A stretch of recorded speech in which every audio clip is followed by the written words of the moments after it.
guys have talked about can't get a slow start, can't get slow starts. It's happened again on 11-0 this week. Is there any, I mean, you said if you knew it wouldn't happen, but is there any consistent theme that you sense in these slow starts? I mean, tonight was mostly bad execution on the offensive end. Didn't really put any pressure on them those first 3-4 minutes.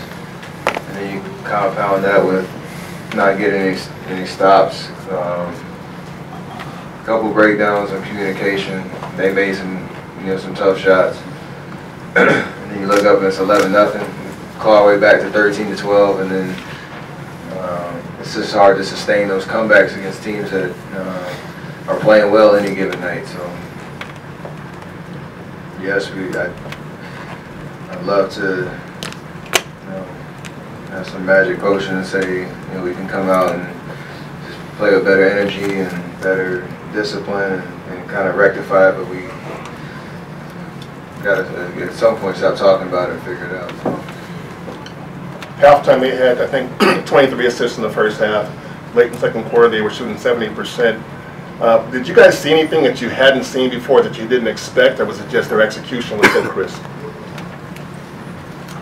They were just moving the ball. Everybody was a threat out there on the floor, and they were making shots. So pretty well balanced, I think, from their standpoint. And offensively for us, we just weren't able to create any momentum in that first half, and it obviously showed. And any run we had in the second half, to try to breathe life into our game, they just came right back at us. So you could tell that they were hungry for a good night and the way that they've been playing as of late. So we didn't answer their intensity, their energy, and it showed. Steph, what do you think it's going to take overall for the team to get to where you guys want to be defensively? I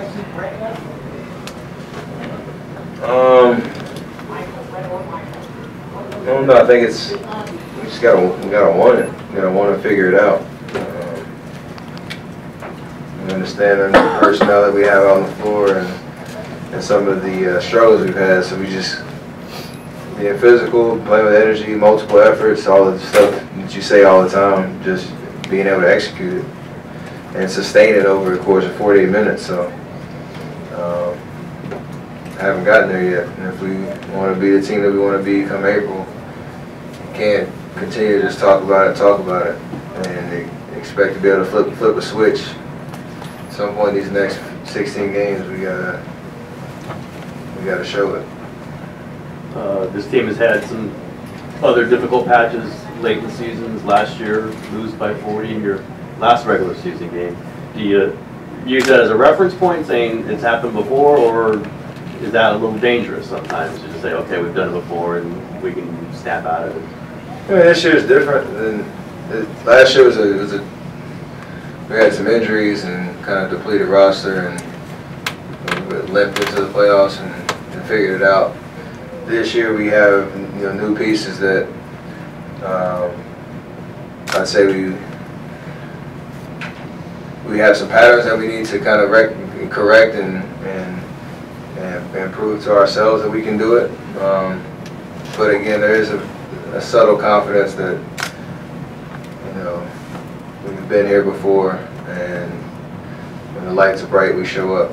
So there's a balance somewhere in the middle there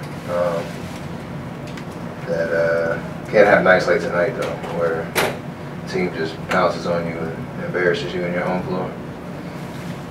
Steph, how do things change for you personally when Klay's not playing?